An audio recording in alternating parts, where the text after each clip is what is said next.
Ako dito sa Jed Restaurant. Welcome to my vlog. Ipakita ko sa inyo guys ang ako nga ang kuan diri sa restaurant na ako diri kaon karon. Pakita ko sa inyo guys. Ito ang Jed Restaurant, ang ilang mga menu. Yan. Diyan ang ilang mga menu.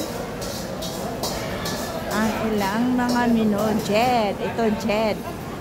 Oh, ito ang masarap nga ano guys. Ito may ano na sila. Ito may sauce sila, ibang-ibang sauce.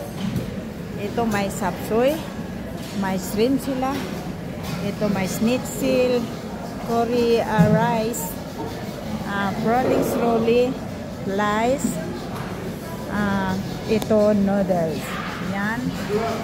Sobrang sarap dito guys, kaya pag dito ako palagi kumakain. So yan po.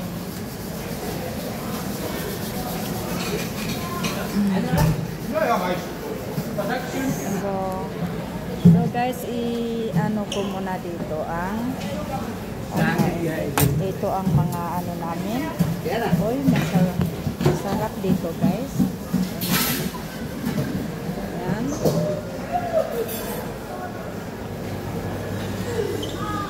Dito ako, kumain ako ngayon na mag-isa. Kasi po, ano, so,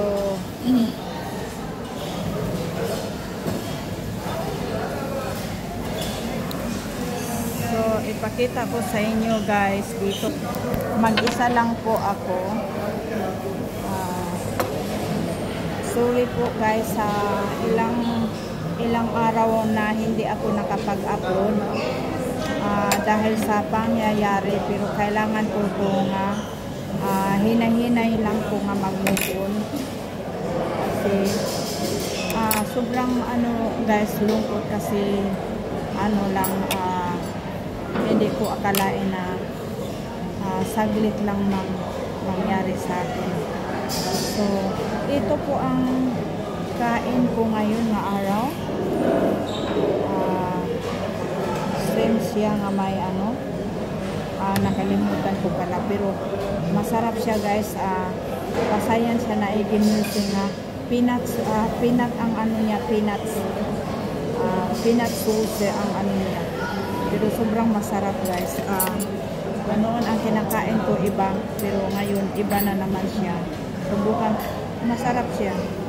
Ito po guys, salamat po pala sa nagkondolen sa akin. Kahapon guys, ako lang talaga sobrang iyak ko kahapon kasi kung saan yung palaging marami kasing bawal ang asawa ko. Kaya ngayon parang namimiss ko siya. Sobrang ramingaw na ko niya nung malaki ang bahay pa naman namin. Tapos yung ngayon ako na lang nag-isa, parang ang tawag yan sa akin, parang palaboy-laboy na lang ako na walang tag-iya. Walay tag-iya. Pero lungkot, siyempre pag uwi ko naman sa bahay, lungkot ako. Paglabas ako, ano pa rin ang isip ko, parang ang isip ko parang buhay pa rin ang asawa ko. Ang isip ko kaya sobrang pero sana madali lang to makamove on. Kasi yung problema ko kasi hindi pa nag-1 year yung ang anak ko, tapos ito na matay na naman yung asawa ko. Parang mahirap guys, pero wala naman akong ano, wala akong magawa kung yun ang bigay sa Diyos sa akin na bigyan niya ako ng ganito na problema. So kaya pwede kain tayo. Ito ang ulam ko ngayon na araw, lunch, at saka may Fanta. Yan, may Fanta.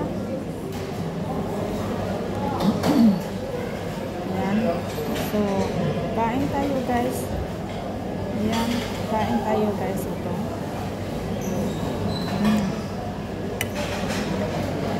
Masarap siya.